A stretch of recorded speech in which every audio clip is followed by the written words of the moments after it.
The scream tore through the night like a blade, sharp and desperate, swallowed by the suffocating darkness of Pisgah National Forest. Inside the tent at Glade number 12, a flashlight rolled across the dirt, its beam slicing wildly through the canvas walls. It caught a glimpse of something outside, a towering silhouette, impossibly still, standing just beyond the smoldering campfire. The figure's eyes glinted, cold and unblinking, like polished obsidian. Kevin's trembling hands clutched his old Nikon camera, the shutter clicking one final time. The flash lit up the clearing, revealing a face, or what should have been a face. It was a grotesque blur, a twisted smear of features that didn't belong to anything human. The camera fell from his hands, and the scream died in his throat. Then, silence. The kind of silence that feels like it's holding its breath, waiting to pounce. 12 hours earlier, the sun was still high, painting the Art Loeb Trail in shades of gold and crimson. A beat-up Jeep Cherokee roared down Highway 276, kicking up gravel as it headed toward Pisgah National Forest. Inside, 4 friends from Charlotte were belting out the chorus to a Luke Combs song, windows down, the warm July air whipping through their hair. Mark, 29, was behind the wheel, his calloused hands tapping the steering wheel like a drum. He was an engineer by day, but his real passion was scribbling stories in a leather-bound journal he kept in his backpack. Next to him, Jenna, 27, fiddled with her phone, snapping selfies with the Blue Ridge Mountains in the background. She worked at an animal rescue, her sunny smile masking a knack for spotting trouble a mile away. In the back, Kevin, 28, stared out the window, his quiet demeanor hiding a sharp eye for photography. His old Nikon hung around his neck, ready to capture the sunrise they'd planned to hike for. Beside him, Lily, 26, a freelance journalist with a restless streak, scribbled notes in a battered moleskin. She was chasing a story about Pisgah's darker rumors of vanishings that never made the headlines. "Yo, Mark, you sure we're not lost?" Lily called from the back, her voice teasing but edged with impatience. "This road's starting to look like Deliverance territory." Mark grinned in the rear-view mirror, his blue eyes crinkling. "Relax, Lois Lane. I've been coming to Pisgah since I was a kid. Glade 12's just a couple miles up. Prime spot, right by the creek." Jenna turned in her seat, her blonde ponytail swinging. "Lily, don't start with your conspiracy theories already. This is supposed to be a chill weekend. Beer, s'mores, stars, no creepy stuff." Lily smirked, pushing her glasses up her nose. "Chill? In a forest where people vanish every few years? I read about a case from 99.3 hikers. Poof, gone. Right at Glade 12. Kevin shifted uncomfortably, his fingers tightening around his camera. "Can we not? I'm trying to enjoy the vibe here." "Vibe?" Lily snorted. "Kev, you're the one who looks like you saw a ghost already." Mark laughed, loud and easy, cutting the tension. "All right, y'all, enough. We're almost there. Let's stop at the gas station. First grab some Bud Lights and hot dogs. My treat." They pulled into a dusty Exxon station just off the highway, the kind with a flickering neon sign and a clerk who looked like he'd seen it all. Jenna hopped out, stretching her legs, while Mark and Kevin headed inside. Lily lingered by the Jeep, jotting down a quick note. Pisgah, July 2025. Glade 12. Something about this place feels off. She glanced at the forest across the road, its shadows stretching long and jagged, like claws reaching for the fading light. Inside, Mark tossed a 6-pack of Bud Light onto the counter, along with a pack of ballpark Franks. Kevin grabbed a bag of marshmallows, muttering, "Jenna's gonna make us burn these again."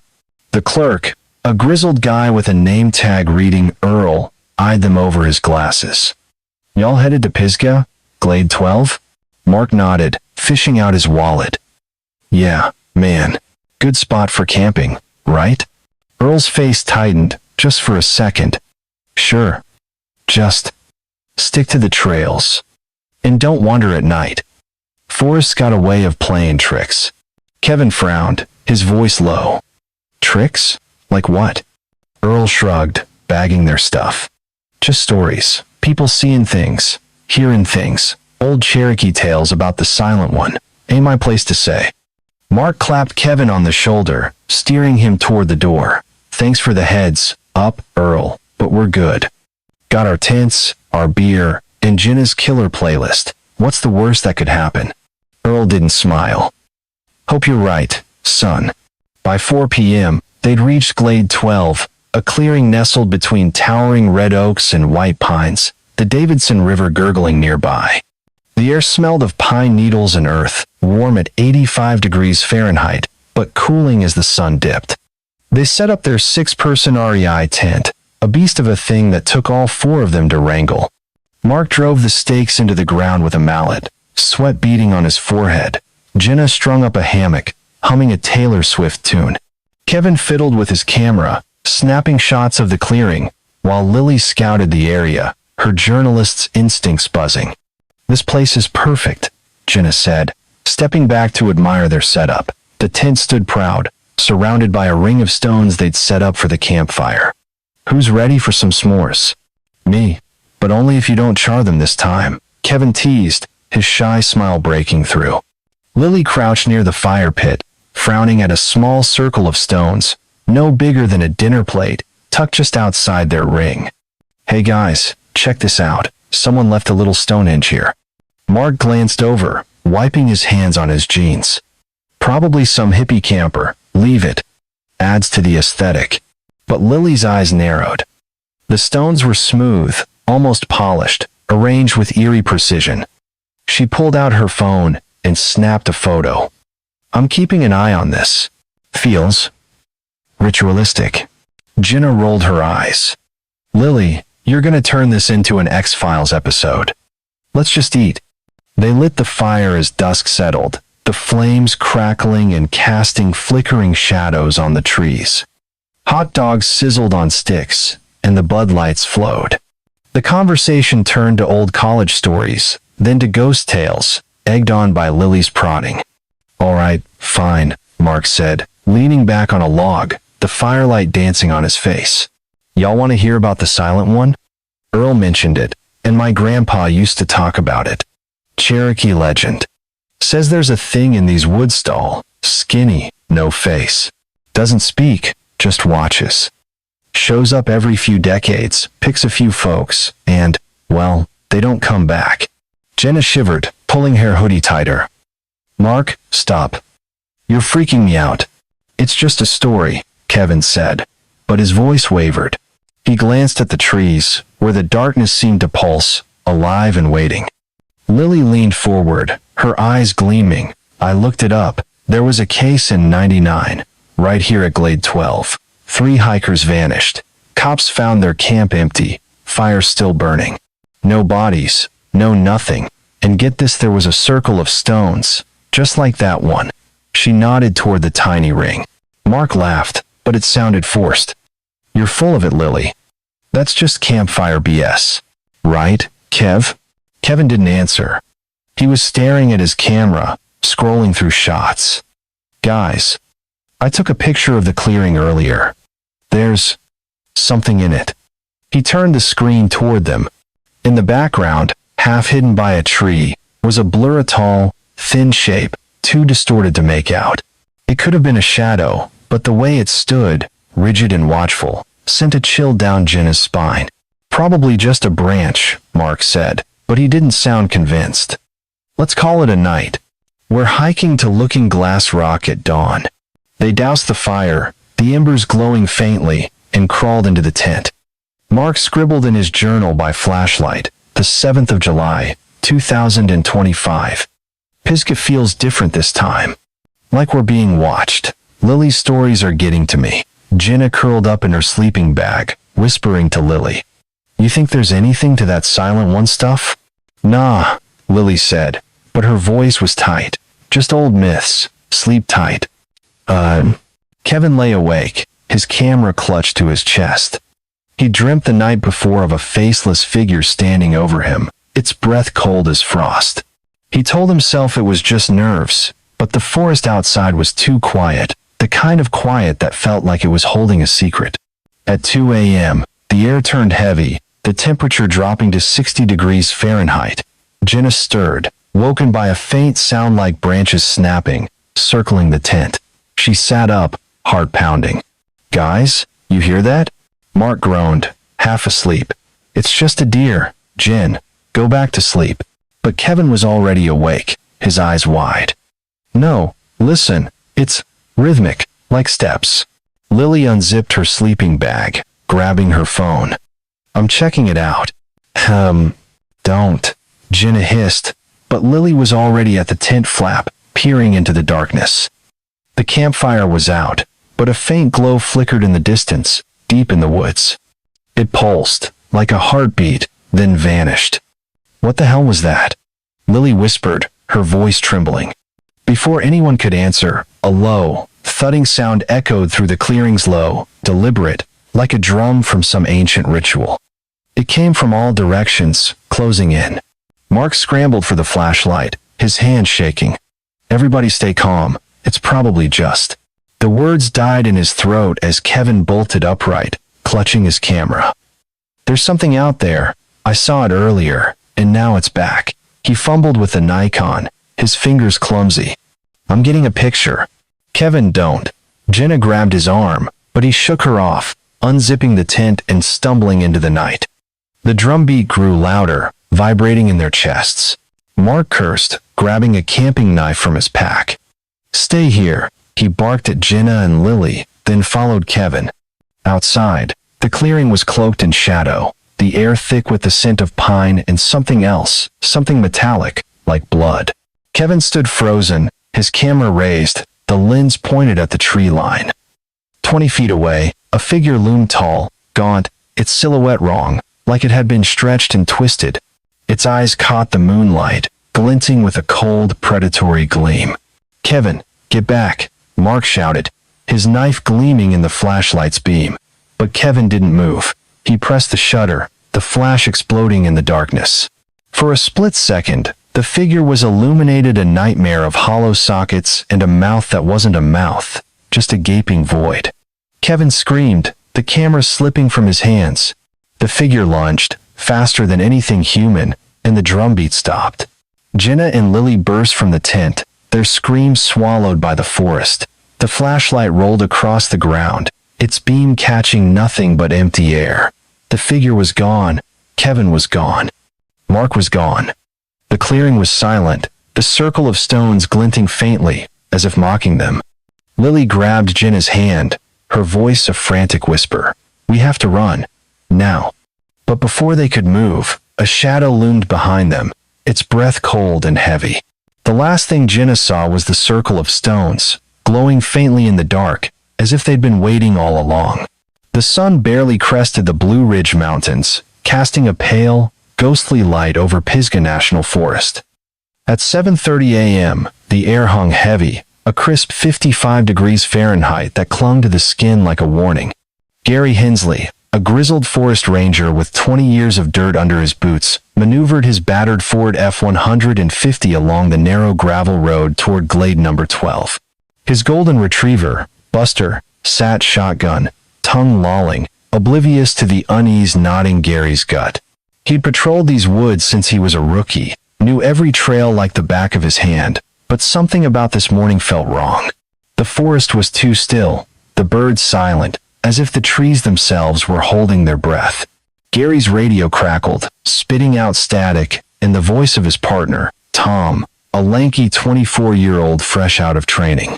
"Yo, Gary, you at Glade 12 yet? Got a report of smoke up there." "Almost." Gary grunted, squinting through the windshield. A thin wisp of smoke curled above the treetops, faint but unnatural. It wasn't the thick, hardy plume of a morning campfire, more like the last gasp of something left to die. "Smoke's off, Tom." "Too thin, like it's been smoldering all night." "Probably just some dumb tourist who didn't douse their fire," Tom said, his voice lazy. "You want me to head up?" "Nah, I got it. Meet me in 20 if I don't call back." Gary clicked off the radio, his fingers tightening on the wheel. He'd seen plenty of abandoned fires in his time, kids from the city who didn't know a spark from a disaster, but this felt different. The smoke hung in the air like a specter, refusing to rise or fade. He parked the truck at the trailhead, a quarter-mile from the glade, and clipped a whistle to his belt. Buster leaped out, tail wagging, sniffing the pine-scented air.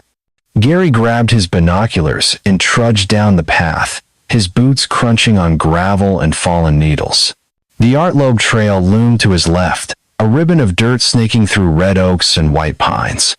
He scanned the clearing through the trees, but the smoke obscured his view, a gray veil that seemed to pulse with a life of its own. "Buster, stay close," Gary muttered, blowing a long, sharp blast on his whistle.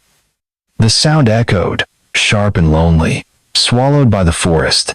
He waited, ears straining for a shout, a wave, anything, nothing. Just that eerie silence, the kind that made the hairs on his neck stand up. He blew again 2 short blasts. Still nothing. His gut twisted. In 20 years, he'd never heard a silence this heavy, like the forest was hiding a secret it didn't want to share. "All right, let's check it out," he said to Buster, who tilted his head, sensing his master's unease. They hiked the last 200 yards, Gary's hand resting on the radio clip to his chest. As they neared the clearing, he called out, "Hey, Forest Service. Anybody here? You folks all right?" The only answer was the crunch of his boots and Buster's soft panting. The smoke grew thicker, a faint, acrid sting in his nose. When they broke through the trees, Gary stopped dead, his breath catching like a fishhook in his throat. Glade 12 was a ghost town.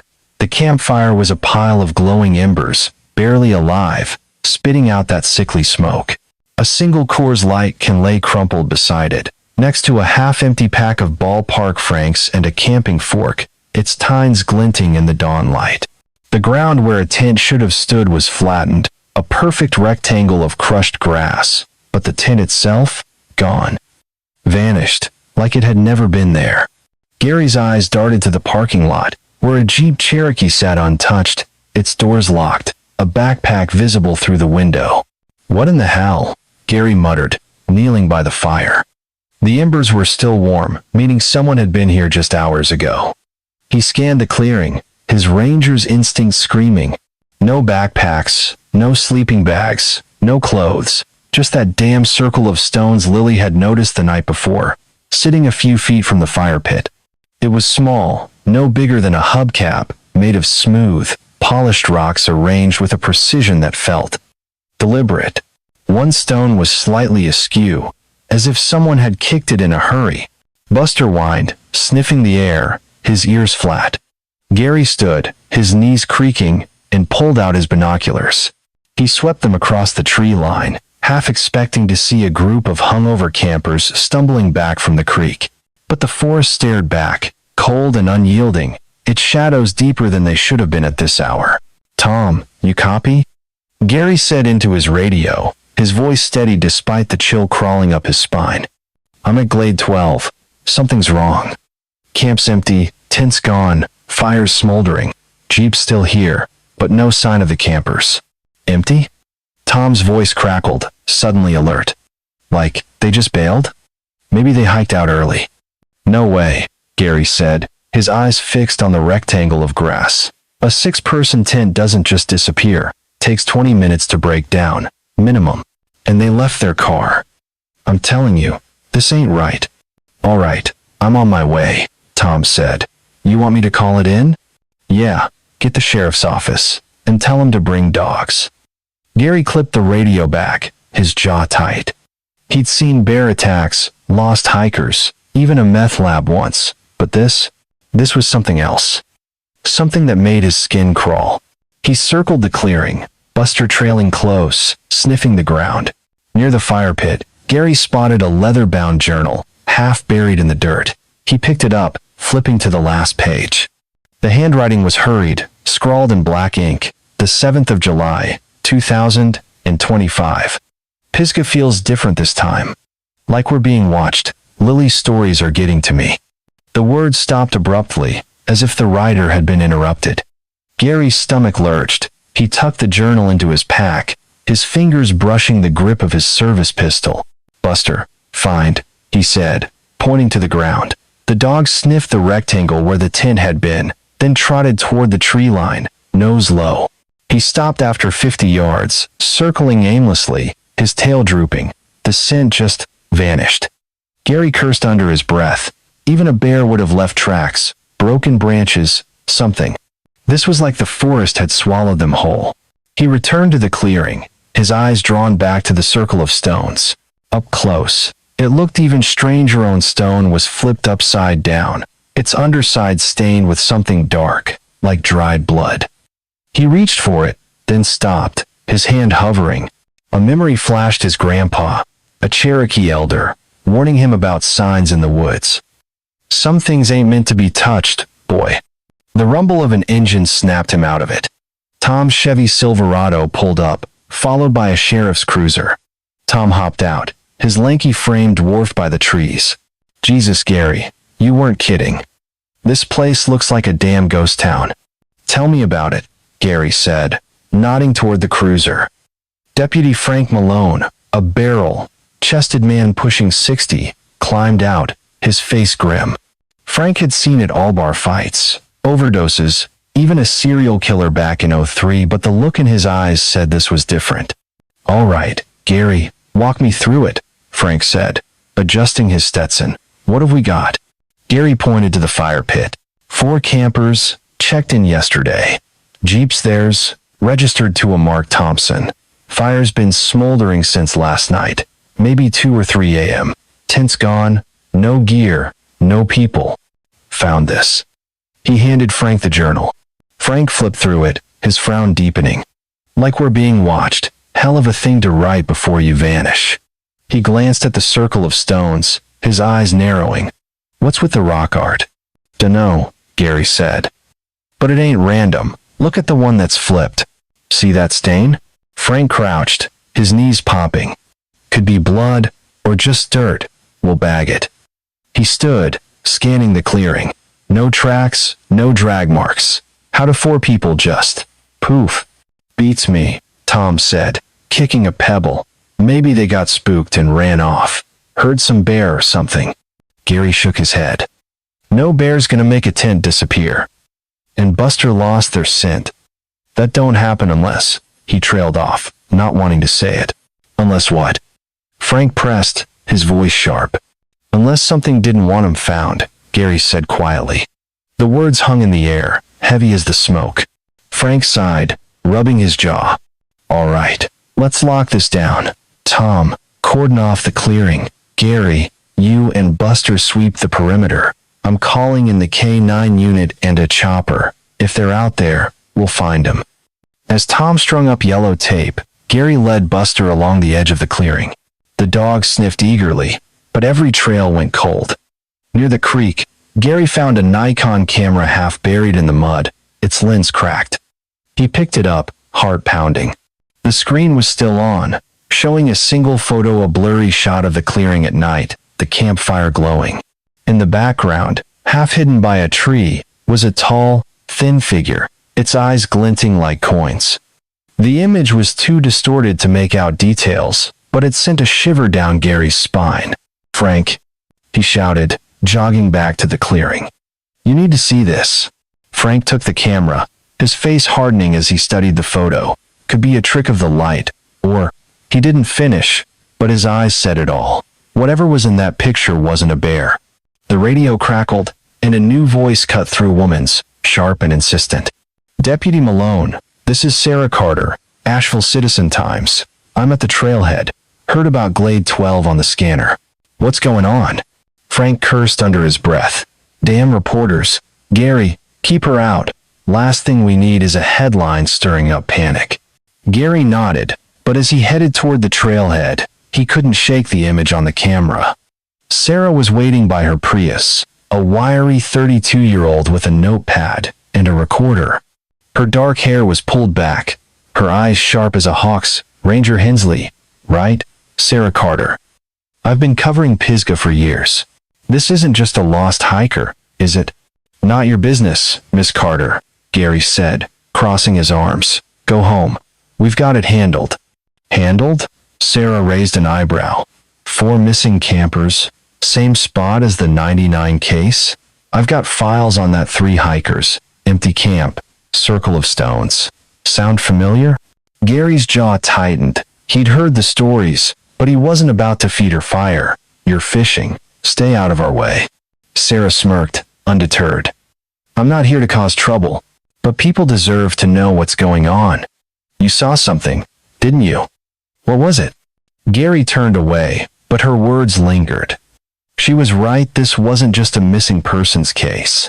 It was something darker, something the forest was hiding. He rejoined Frank, who was barking orders to a pair of deputies. The K9 unit arrived, dogs straining at their leashes, but they hit the same wall since vanishing into thin air. As the sun climbed higher, the clearing grew hotter, the smoke thinning but never fading. Gary knelt by the rectangle where the tent had been, his fingers brushing the grass. Buster whined, pawing at the ground, his eyes fixed on the center of the patch. Gary frowned, noticing the soil was looser here, almost churned. He grabbed a stick and poked at it, his heart racing. The stick sank deeper than it should have, and a faint, sweet stench hit his nose, the kind you never forget. Buster, back, Gary said, his voice tight. The dog obeyed, but his hackles were up, a low growl rumbling in his throat. Gary dug with his hands, the dirt giving way too easily. 3 inches down, his fingers brushed something soft green nylon, torn and stained, a piece of the tent. Frank, Gary shouted, standing so fast he nearly fell. Get over here, I found something. Frank jogged over, his face pale as he saw the fabric. That's part of their tent. How the hell did it get buried? Gary didn't answer. The stench was stronger now, clawing at his throat. Buster barked, frantic, digging at the same spot. The deputies froze, their hands on their holsters. Frank grabbed his radio, his voice shaking. This is Malone, Glade 12. Send the forensics team, and hurry. The forest seemed to close in, the trees leaning closer, their shadows swallowing the light. Sarah, lurking just beyond the tape, snapped a photo, her lens catching the circle of stones, the buried fabric, and the look of dread on Gary's face. Whatever had happened here, it wasn't over. And deep in the woods, something watched, silent and relentless, waiting for its next move. The morning sun climbed higher over Pisgah National Forest, but its warmth couldn't pierce the chill that settled over Glade number 12. It was 10:15 a.m., the 8th of July, 2025, and the air was thick, 65 degrees Fahrenheit and climbing, with a humidity that made every breath feel like swallowing mud. The clearing, cordoned off with yellow tape, buzzed with grim activity. Deputies milled about, their radios crackling, while Gary Hensley stood by the rectangle of churned earth where he'd found the buried tent fragment. Buster, his golden retriever, was tied to a nearby oak, whining softly, his eyes fixed on the ground like he could still smell the rot beneath. The faint, sweet stench of decay hung in the air, unmistakable now, clawing at the back of Gary's throat. Sheriff's Deputy Frank Malone, his Stetson tipped back, barked orders to a forensics team that had just rolled up in a white van. Set up a grid, 3-foot squares. Work slow, and don't miss a damn thing. Whatever's down there, we need it clean. His voice was steady, but his hands betrayed him, clenching and unclenching at his sides. In 30 years on the job, Frank had seen car wrecks, bar stabbings, even a cult suicide out near Brevard. But this, whatever this was, felt like it had crawled out of a nightmare. Gary wiped sweat from his brow, his ranger's uniform sticking to his skin. Frank, you think it's them? The campers? Frank's eyes flicked to the patch of dirt where a forensic tech was probing with a trowel. Hope to God it ain't, but that smell ain't no dead raccoon. He glanced at the circle of stones, still untouched, its one flipped rock glaring like an accusation. And that thing's giving me the creeps. You sure it was here when they set up? Positive, Gary said, his voice low. Lilione of the campers mentioned it last night, thought it was some hippie art. Now I'm not so sure. Before Frank could reply, a tech called out, her voice sharp. Deputy, we've got something. She was on her knees, brushing dirt from a patch of green nylon, larger than the fragment Gary had found. The stench hit harder now, a sickly wave that made a deputy gag and step back. Frank and Gary rushed over, their boots sinking into the soft earth. The tech, a wiry woman named Carla, looked up, her face pale behind her mask.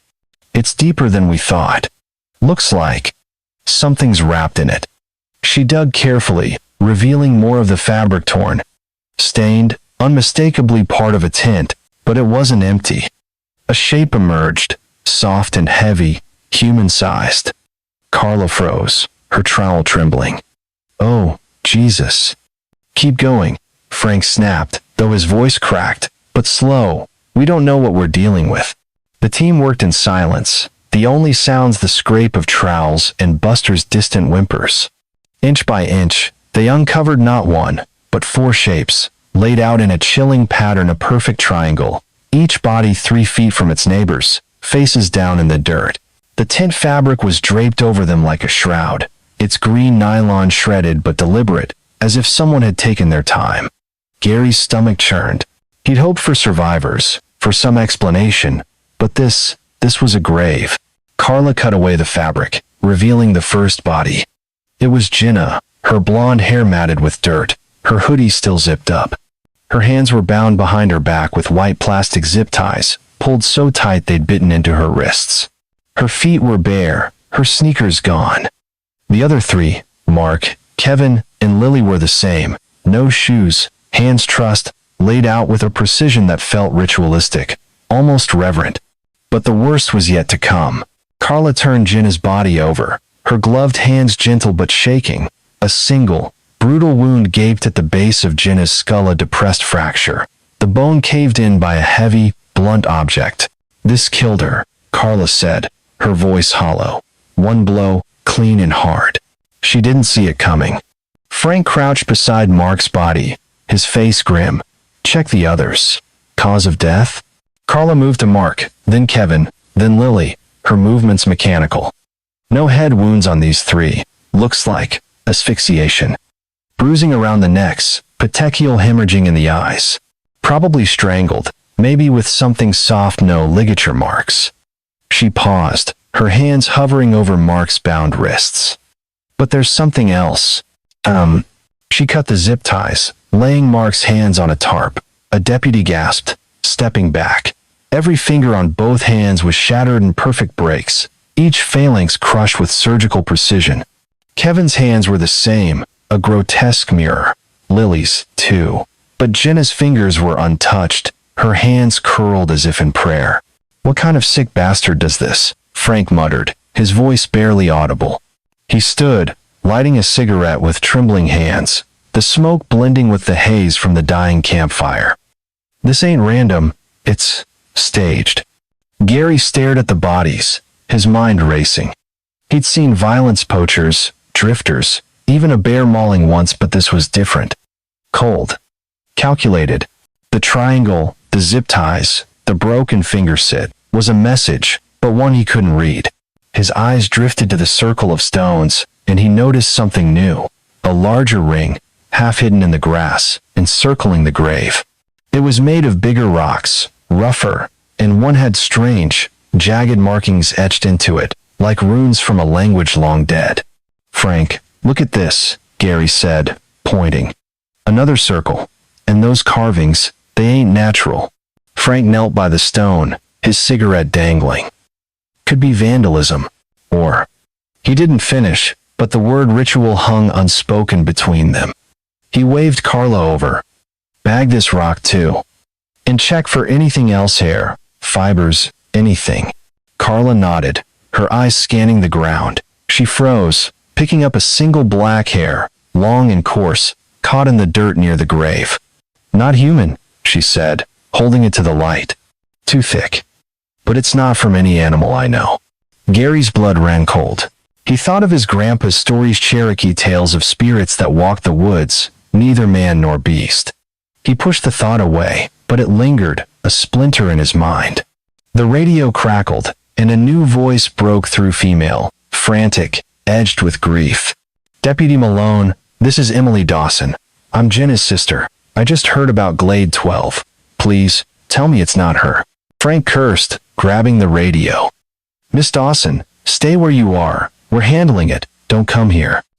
I'm already on my way," Emily snapped. "She's my sister, damn it.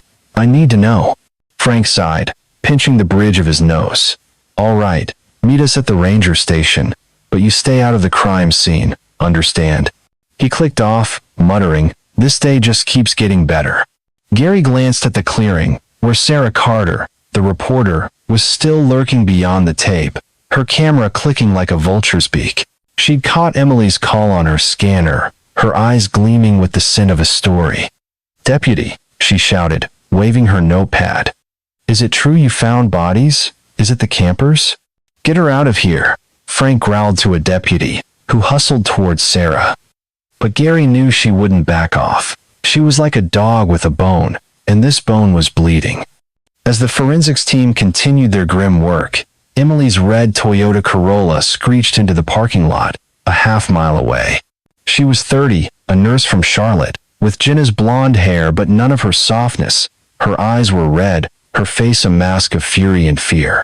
She stormed toward the clearing, ignoring the deputy's protests, until Frank intercepted her. Miss Dawson, you can't be here, he said, his voice firm but kind. We're doing everything we can. Are they dead? Emily's voice broke, her hands clenched into fists. Is Jenna? Frank hesitated, then nodded. We found 4 bodies. We think it's them. I'm sorry. Emily staggered, a sob ripping through her. How? Who did this? We don't know yet, Frank said, guiding her to a log. But I need you to help us. Did Jenna say anything about this trip? Anything strange? Emily wiped her eyes, her voice shaking. She called me 2 days ago. Said she had a dream a man with no face, standing in the woods. She laughed it off, said it was just stress. But now, she trailed off, staring at the grave. Gary overheard, his skin prickling. A faceless man. The silent one. He shook his head, trying to focus. Myths didn't kill people. Monsters did. Sarah, still dodging the deputies, slipped closer, her recorder hidden in her pocket. Emily, I'm Sarah Carter, Asheville Citizen-Times. I'm so sorry about Jenna. But I've been tracking cases like this. There was one in 99, same spot, same set of empty camp, circle of stones, if you know anything. Back off, Carter. Frank snapped, stepping between them. You're not helping. Nadia. Emily glared at Sarah, but her voice was steady. If you know something, tell me. I want whoever did this to burn. Sarah nodded, lowering her voice. Meet me at the ranger station later. I've got files cases going back decades. This isn't the first time. Frank ushered Emily away, but Gary caught Sarah's eye. She wasn't just chasing a story, she was chasing the truth, and she was closer to it than any of them. The forensics team finished their sweep, bagging the hair, the carved stone, and the tent fragments. Carla approached Frank, her face grim. We found something else. In the dirt, near Lily's body, a piece of paper, folded tight. She handed him a plastic evidence bag. Frank opened it, revealing a scrap of notebook paper, torn from a journal. The words were scrawled in Lily's handwriting. The circle isn't art, it's a warning. Don't trust the light. Below, it was a crude sketch of a triangle, with 3 stones at its points, and a shadowy figure in the center. Jesus, Frank muttered, passing it to Gary. What the hell does this mean? Gary stared at the sketch, his heart pounding. The triangle matched the body's layout exactly. And the figure, it looked like the blur in Kevin's photo. He glanced at the larger circle of stones, its runes glinting in the sunlight. The air seemed to thicken, the forest pressing closer, its shadows alive with secrets. Sarah, still watching from the tape, slipped her phone out and texted a contact. Glade 12, 4 bodies, stones again, call me. We need to talk about 99. She didn't see the deputy approaching until he grabbed her arm. You're done here, Carter. Move it. But as they argued, Gary knelt by the grave, his fingers brushing the earth. Buster barked, sharp and frantic, straining at his leash. The ground felt wrong, too soft, too warm, like it was breathing. He dug again, his hands trembling, and unearthed another piece of tent fabric, this one stained with blood, fresh and bright. Not old, not from last night. Frank, Gary shouted, his voice raw. This blood, it's new. He was here. The The bastard was here today. Frank spun around, his cigarette falling to the ground. The deputies drew their guns, scanning the trees. The forest stared back, silent and merciless, its secrets buried deeper than any grave. Somewhere in the shadows, something moved just a flicker, then gone. But Gary saw it, and he knew, with a bone-deep certainty, that whatever had done this wasn't finished. The afternoon sun hung low over Pisgah National Forest, its light fractured by the dense canopy of red oaks and white pines. It was 3 p.m., the 8th of July, 2025, and the air was a sticky 75 degrees Fahrenheit, heavy with the threat of a summer storm.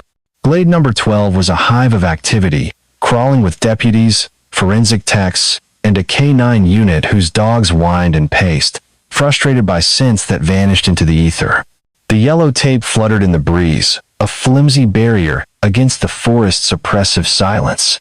Gary Hensley stood at the edge of the clearing, his ranger's hat tilted back, sweat soaking his uniform. Buster, his golden retriever, lay nearby, still shaken from the morning's grim discovery. The blood-stained tint fragment fresh, not from last night, burned in Gary's mind, a taunting clue that the killer was close, maybe watching them right now. Deputy Frank Malone, his Stetson dusted with pine needles, coordinated the search from a folding table, cluttered with maps and radios. His face was a mask of exhaustion, the lines around his eyes deeper than they'd been yesterday. "All right, listen up," he barked to a group of deputies. "We've got 4 bodies, a ritual setup, and blood that says our guy was here today. We're sweeping a 5-mile radius every trail, every creek bed. K9s take point, and the chopper's up with thermal cams. Move out." Gary approached, his boots crunching on gravel. "Frank, you really think we'll find him? This forest's 500,000 acres. He could be anywhere." Frank lit a cigarette, the flame trembling in his hand. "We don't find him, Gary. He'll find someone else. That blood wasn't an accident. It's a damn calling card." He glanced at the circle of stones, its carved runes glinting like eyes. "And I'm starting to think this ain't just a man we're hunting." Gary's gut twisted. He dismissed the silent one as a campfire tale, but the triangle of bodies, the broken fingers, the strange hair, it was all too wrong, too other. He pushed the thought down, focusing on the job. "Buster and I'll check the Art Loeb trail. If he left a trail, we'll find it." Frank nodded, exhaling smoke. "Good. But watch your back. Something about this place feels alive." As the search teams fanned out, Sarah Carter, the Asheville reporter, lingered just beyond the tape, her Prius parked a quarter-mile away. She dodged the deputies' attempts to shoo her, her notepad filled with sketches of the stone circle, and snippets from Emily's radio call. Sarah's phone buzzed a text from an old source, a retired ranger named Bill. "Glade 12, 1,999, same deal stones, missing tint. Check Elias Boone, lives off HWY 276. Knows more than he says." Sarah's pulse quickened. Elias.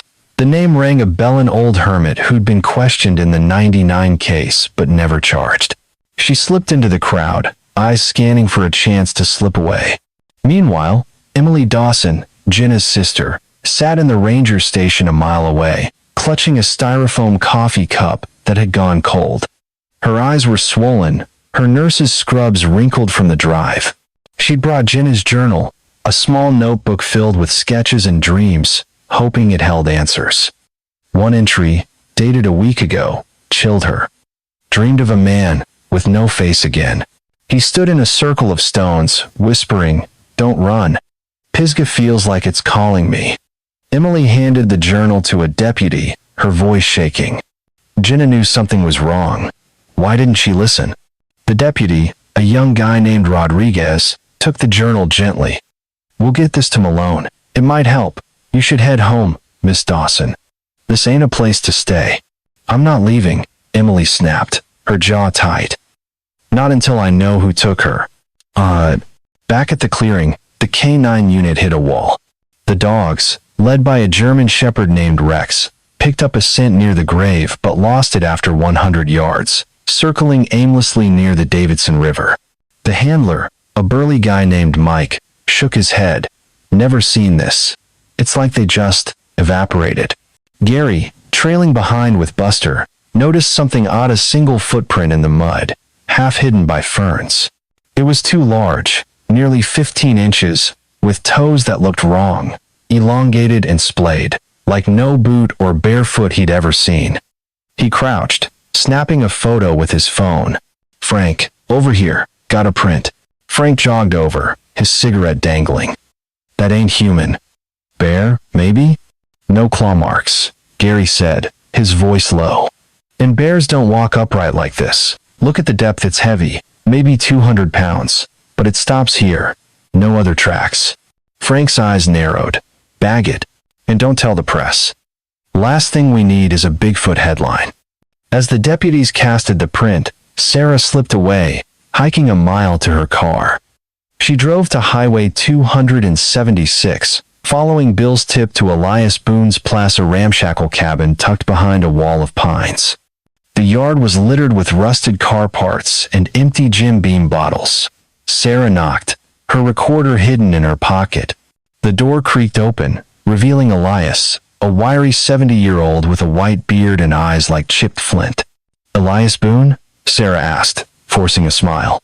"I'm Sarah Carter, Asheville Citizen, Times. I'm looking into Glade 12. Heard you might know something." Elias's face hardened, his hand tightening on the doorframe. "Ain't got nothing to say. You're wasting your time." "I know about 99, Sarah pressed, stepping closer. "3 hikers, same setup, stones, missing tent. You were a suspect. Why?"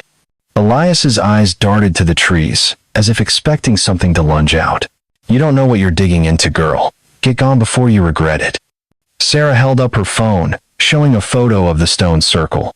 "This was at Glade 12 yesterday, same as 99. What's it mean, Elias? What's the silent one?" Elias froze, his breath hitching. "Where'd you get that?" he whispered, grabbing her wrist. "You listen good, don't go back there. The silent one ain't a story, it's real, and it's awake." Sarah yanked her arm free, heart pounding. "If you know something, tell me. 4 people are dead. Jenna, Mark, Kevin, Lily, they didn't deserve this." Elias's eyes softened, just for a second, then hardened again. "I ain't the killer, but I saw it, back in 79. Tall, no face, eyes like fire. I was a kid, camping with my brother. He didn't make it back. I kept quiet to stay alive." He stepped back, slamming the door. "Don't come back, or it'll find you." Sarah stood there, her mind racing. 79? Another case? She scribbled in her notepad, Elias, witness or suspect. Silent one myth or murderer. As she drove away, she didn't see the shadow slip from the trees, watching her taillights fade. Back at the ranger station, Emily met Sarah, her face pale but determined. "You said you have files. Show me." Sarah hesitated, then nodded. "All right, but not here. There's a diner off 276 Blue Ridge Brew. Meet me there in an hour." She handed Emily a photocopy of an old article, Pisgah Mystery, 1999, 3 vanish, stones left behind. Start with this. It's just the beginning. Gary, meanwhile, couldn't shake the footprint. He and Buster hiked deeper into the Art Loeb Trail, following a hunch. The forest grew darker, the air cooler, the silence suffocating. At a bend in the trail, near a small waterfall, Buster froze, hackles up, growling at a cluster of rocks. Gary approached, his hand on his pistol. The rocks formed a crude arch, barely noticeable, leading to a narrow cave mouth hidden by moss. "Buster, stay," Gary said, his voice barely a whisper. He clicked on his flashlight, its beam slicing through the gloom. The cave was shallow, no more than 20 feet deep, but the air inside was wrong thick, metallic, like blood and ash. At the back, he found a pile of charred fabric, still warm, reeking of gasoline. It was the tent, or what was left of it. Beside it, a single stone lay, carved with the same jagged runes as the one at the grave. Gary's heart hammered. He knelt, sifting through the ashes, and found a metal tent peg, bent and blackened. His flashlight swept the cave, catching a glint another stone, this one larger, embedded in the wall. Its runes seemed to pulse, like a heartbeat. Buster's growl turned to a whimper, his eyes locked on the cave's dark corner. "Easy, boy," Gary said, but his voice shook. He stepped closer, the beam trembling in his hand. The corner was empty, but the air felt heavy, like something had just been there. He backed out, grabbing his radio. "Frank, it's Gary. Found the tinter, what's left of it in a cave off Art Lobe, near the falls. Got runes in here, same as the grave. You need to see this." "On my way." Frank crackled back. "Stay put, and don't touch anything." Gary clipped the radio, his eyes scanning the cave. The runes seemed to shift, their edges blurring, as if alive. He shook his head, blaming the dim light, but the feeling of being watched was overwhelming. Buster barked, sharp and urgent, spinning toward the cave mouth. Gary drew his pistol, his pulse roaring in his ears. Footsteps low, deliberate echoed from the shadows outside. Not human. Too heavy, too uneven. "Who's there?" Gary shouted, his voice echoing. "Show yourself." The footsteps stopped. Silence swallowed the cave, broken only by Buster's frantic barks. Gary edged toward the entrance, gun raised, the flashlight beam shaking. A shadow moved just beyond the rocks, tall and gaunt, its outline wrong, like a man stretched to breaking. Its eyes glinted, cold and predatory, then vanished. Gary stumbled back, his breath ragged. "Frank, get here now." He yelled into the radio, his voice cracking. The cave seemed to close in, the runes pulsing faster, the air thick with a presence that wasn't there. Buster lunged at the entrance, snarling, but Gary yanked him back, his heart screaming one truth: whatever was out there wasn't human, and it was still hunting. The forest swallowed the last light of dusk, cloaking Pisgah National Forest in a suffocating shroud of darkness. It was 7:30 p.m., the 8th of July, 2025, and the air was thick, a muggy 70 degrees Fahrenheit that clung to the skin like damp velvet. The Art Lobe Trail, where Gary Hensley had found the burned tent, was now a staging ground for a desperate manhunt or something worse.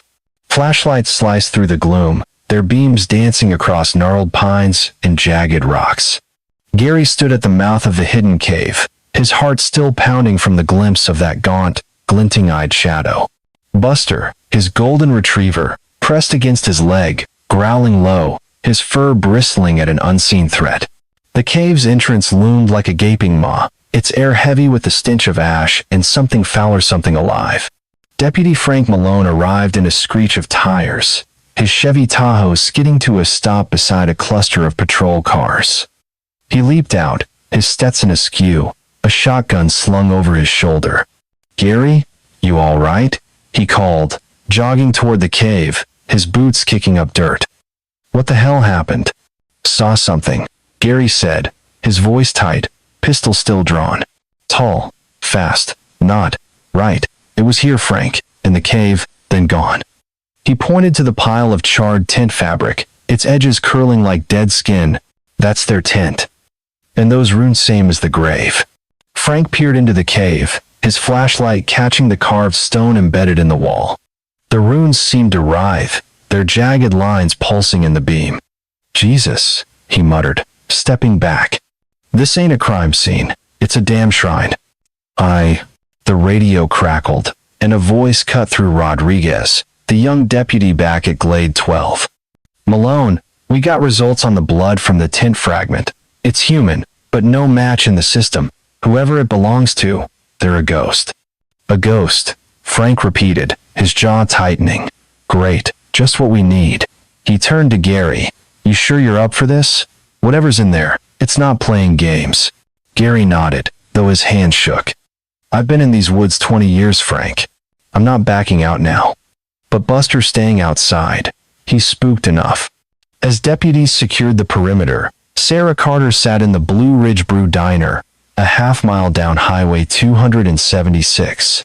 The neon sign buzzed overhead, casting a sickly glow on her notepad.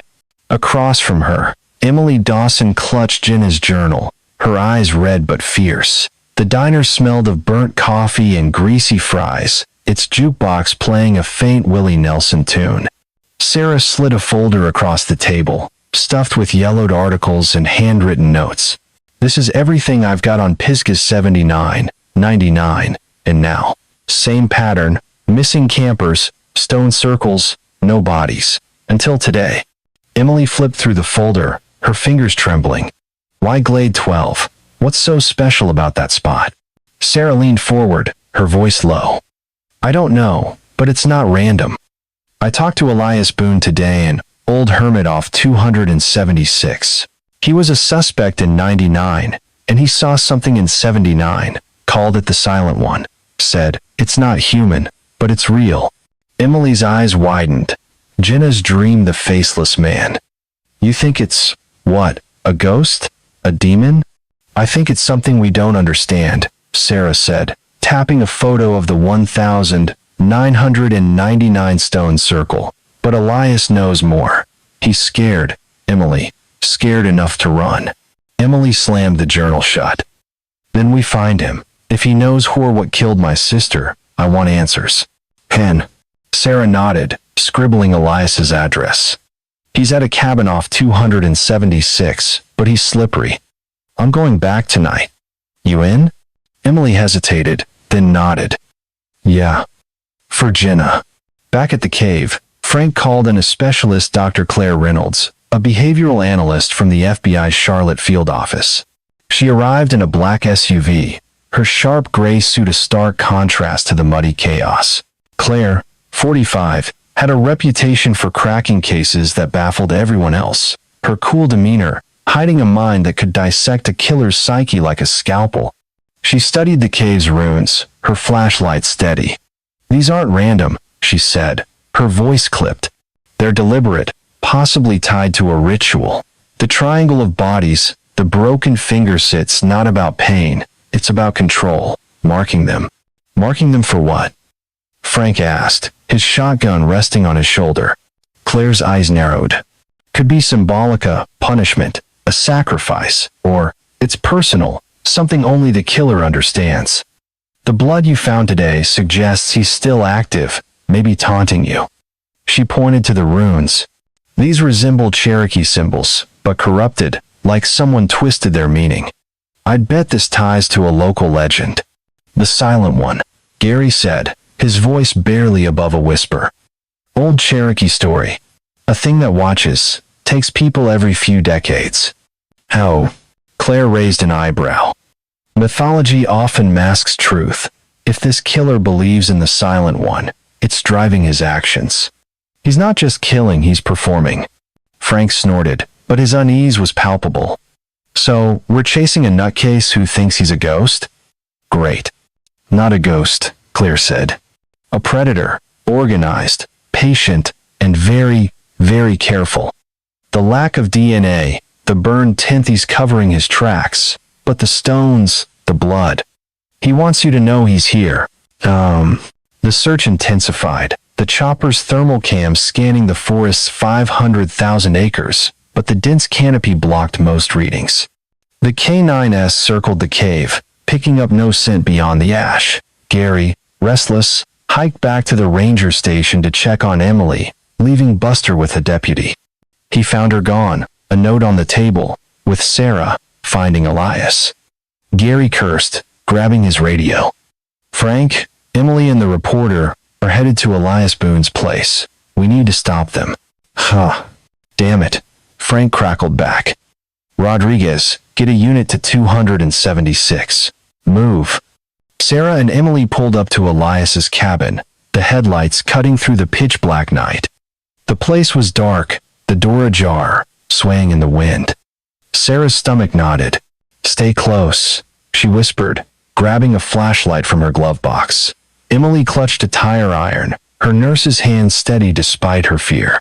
They stepped inside, the floorboards creaking underfoot. The cabin smelled of mildew and whiskey, its walls lined with old hunting trophies and faded photos. A wooden box sat on a table, its lid cracked open. Sarah opened it, revealing a stack of articles: Pisgah Vanishings, 1,979 and 1,980. 999 Mystery Unsolved, and a small stone carved with runes. A note in Elias's scroll read, "Don't look for me. The Silent One's awake. I'm done running." "Elias," Sarah called, her voice echoing. No answer. Emily pointed to a trapdoor in the floor, half hidden by a rug. "Down there." They pried it open, revealing a ladder descending into darkness. The air was cold, reeking of earth and decay. Sarah's flashlight caught a glint of metal box, rusted but intact. She climbed down, Emily behind her, the tire iron raised. The box contained more articles, photos of Glade 12 from decades ago, and a single Polaroid, a young Elias, terrified, standing beside a stone circle, a shadowy figure in the background. "He was there," Emily whispered, her voice trembling. "He saw it." A floorboard creaked above. Sarah spun, her flashlight sweeping the ladder. "Elias? That you?" No answer. But the door slammed shut, the lock clicking with a finality that froze her blood. Emily gasped, gripping the tire iron. "We're not alone." Back at the cave, Gary returned, his face grim. "Emily and Sarah are in trouble. Elias might know something, or he might be something." Frank nodded, rallying a team. "We're going in. Claire, you with us?" Claire checked her Glock, her eyes cold. "Let's see what this shrine's hiding." They entered the cave, flashlights blazing, the runes seeming to pulse faster, like a heartbeat. The air grew heavier, the stench of ash and blood overwhelming. At the back, they found a hidden passage, narrow and slick with moss. Frank led, shotgun ready, Claire and Gary behind. The passage opened into a chamber, its walls carved with hundreds of runes, forming a massive circle. In the center, a stone altar stood, stained with fresh blood, a single rune glowing faintly, as if alive. "What the hell is this?" Frank whispered, his voice shaking. Claire studied the altar, her face pale.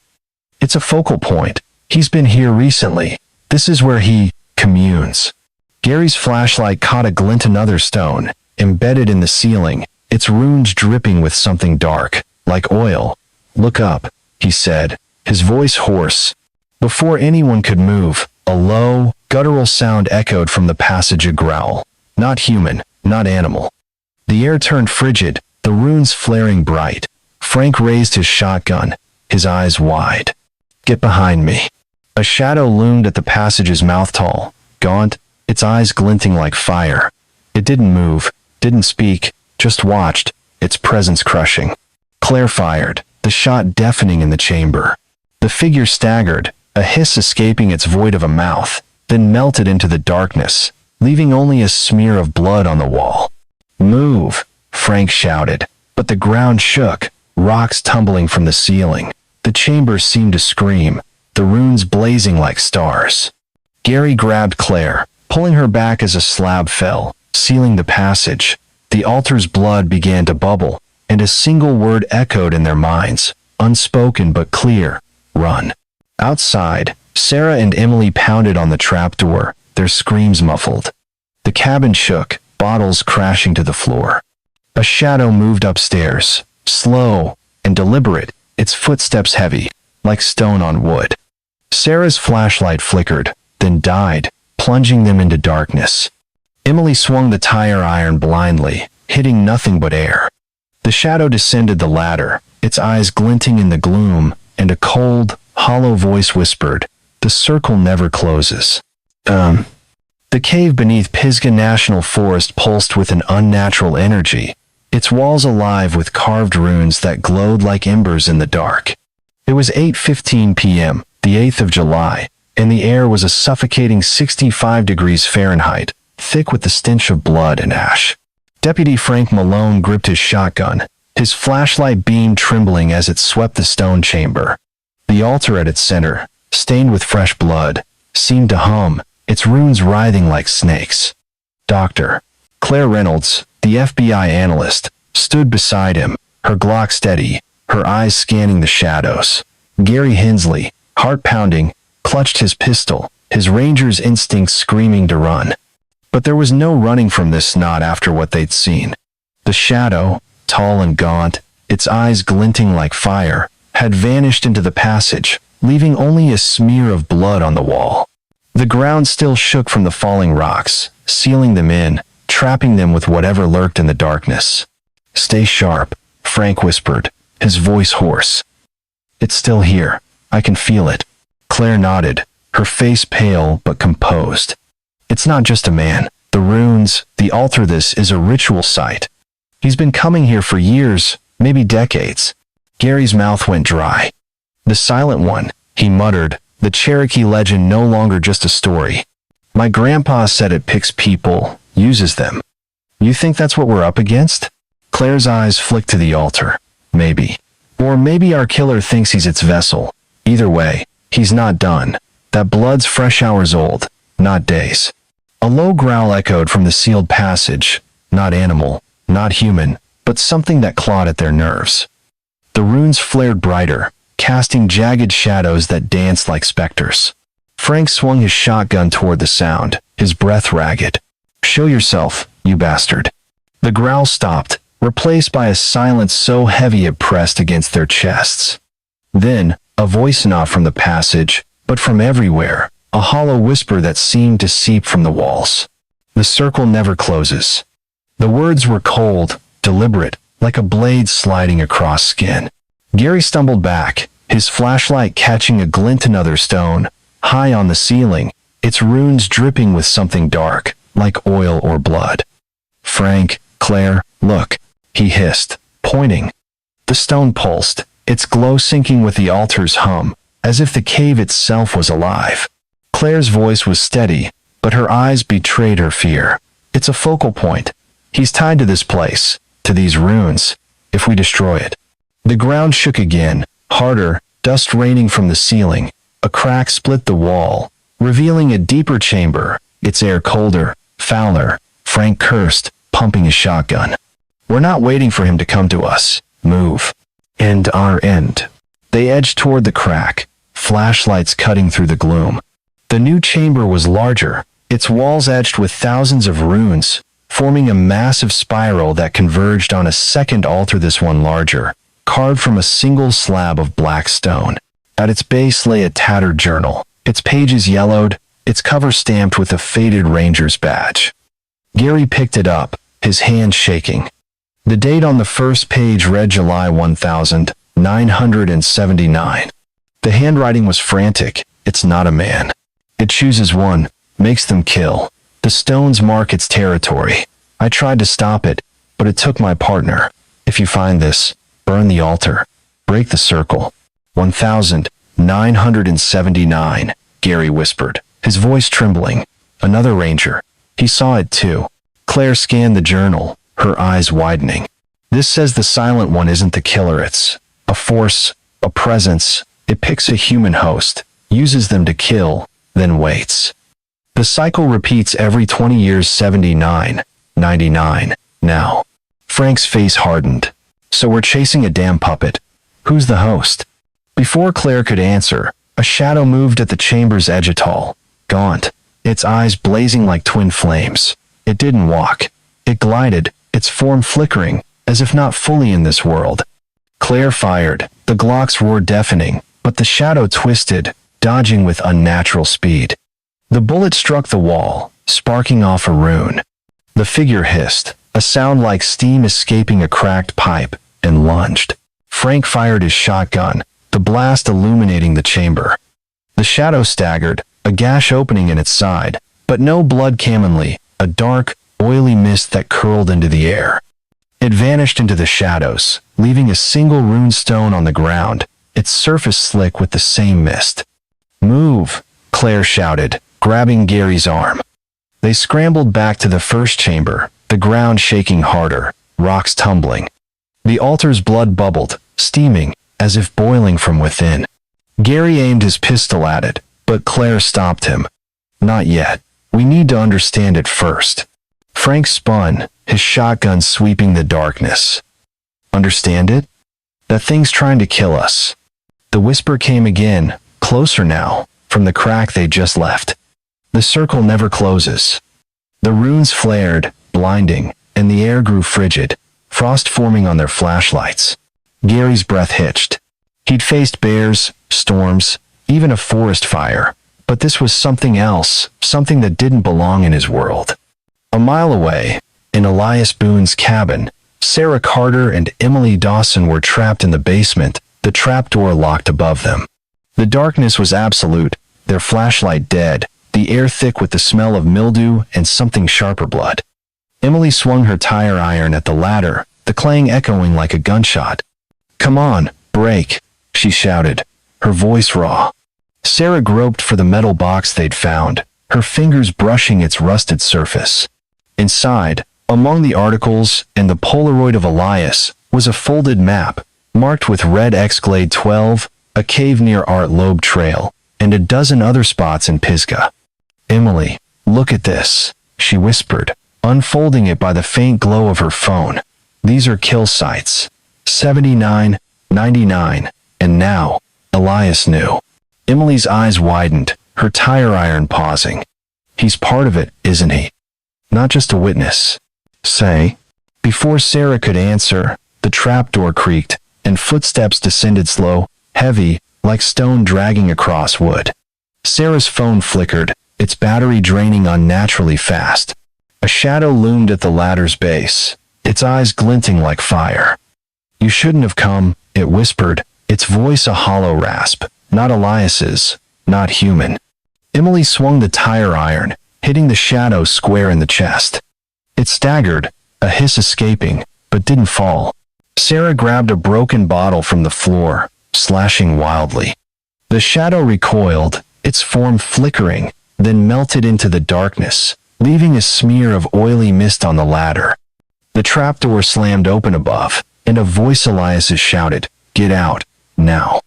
They scrambled up, hearts pounding, and found Elias at the door, a shotgun in his trembling hands. His face was ashen, his eyes wild. "I told you not to come," he growled. "It's awake, and it knows you're here." Sarah grabbed his arm, her voice fierce. "Elias, what is it? You saw it in 79. Tell us." Elias's eyes darted to the trees outside, where the darkness seemed to pulse. "It's not a man, it's a hunger. It picks someone, makes them kill. My brother was chosen in 79. I watched him change, watched him kill. I burned his body to stop it, but it always finds another." Emily's voice broke. Genevi's sister. Was it chosen for her? Elias shook his head. Number. She was a sacrifice. The stones, the fingersets marking them, feeding it. The host is still out there. Sarah's phone buzzed a text from her source. "Bill, cave off Art Loeb. They found something. Get out of there." She grabbed Emily's hand. "We're going to the cave. Frank and Gary are there." Elias blocked the door, his shotgun raised. "You go, you die. The silent one's not done." Sarah shoved past him, her voice shaking but firm. "Then help us stop it." Back in the cave, the chamber was collapsing, rocks crashing around Frank, Claire, and Gary. The altar's runes blazed, the blood steaming, forming shapes that weren't human. Claire grabbed the 1979 journal, shoving it into her pack. "We need to destroy the altar. It's the anchor." Frank fired at the altar, the shotgun blast chipping its edge. The runes screamed a sound that wasn't sound, but a vibration that shook their bones. The shadow reappeared, its form clearer now, tall, skeletal, its face a void except for those burning eyes. It moved like liquid, dodging Claire's shots, and slashed at Gary, its claw-like hand grazing his arm. Blood welled, hot and sharp, but Gary fired, his bullet grazing its shoulder. The shadow hissed, dissolving into mist, but left a stone behind, its runes glowing red. "Burn it," Claire shouted, pulling a flare from her pack. She lit it, the red glow illuminating the chamber, and tossed it onto the altar. The blood caught fire, unnatural flames licking the stone. The runes pulsed wildly, then dimmed, the air growing lighter. But the ground shook harder, the ceiling cracking. "Out!" Frank roared, shoving Gary toward the passage. They ran, rocks tumbling, the chamber collapsing behind them. They burst into the night, gasping, the forest silent except for the chopper's distant thrum. Sarah and Emily arrived, their their car skidding to a stop. Elias followed, his shotgun slung low, his face grim. "You burned it?" he asked, his voice shaking. "Tried," Claire said, catching her breath. "But it's not over. The runes, they're tied to something bigger." Elias nodded, his eyes distant. "The circle never closes. You slowed it, but it'll find another host." Frank spun on him. "You knew? All this time, you knew?" "I survived," Elias snapped. "That's my curse. You think I wanted this? I burned my own brother to stop it." Emily's voice was raw. "Then help us end it, for Jenna." Claire held up the journal, her voice steady. "The ranger in 79 said to break the circle. The stones are the key. If we destroy them all." A scream cut her off, not human, but primal, echoing from the forest. The chopper's spotlight swept overhead, catching a flicker of movement, a tall, gaunt shape slipping between the trees, its eyes blazing. The radio crackled, Rodriguez's voice frantic. "Malone, we've got something on thermal. It's moving fast, heading north." Frank grabbed his shotgun, his face set. "We're ending this. Now." But the forest had other plans. A year later, Glade 12 was sealed, its entrance blocked by barbed wire and a no trespassing sign.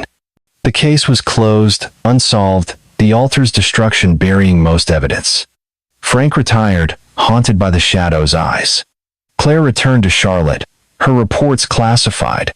Gary quit the ranger service, unable to face Pisgah again. Sarah kept digging, her articles sparking rumors, but no answers. Emily founded a memorial for Jenna, but never returned to the forest. Then, in July 2026, a hiker reported a new stone circle, 5 miles from Glade 12. Beside it, a single rune stone, carved with a warning, "The circle never closes." That night, Sarah received a package-no return address, just a stone, its runes glowing faintly. Her phone buzzed, a text from an unknown number. "It's awake." In the distance, Pisgah's shadows stirred, and a pair of eyes glinted, watching, waiting for the next turn of the circle.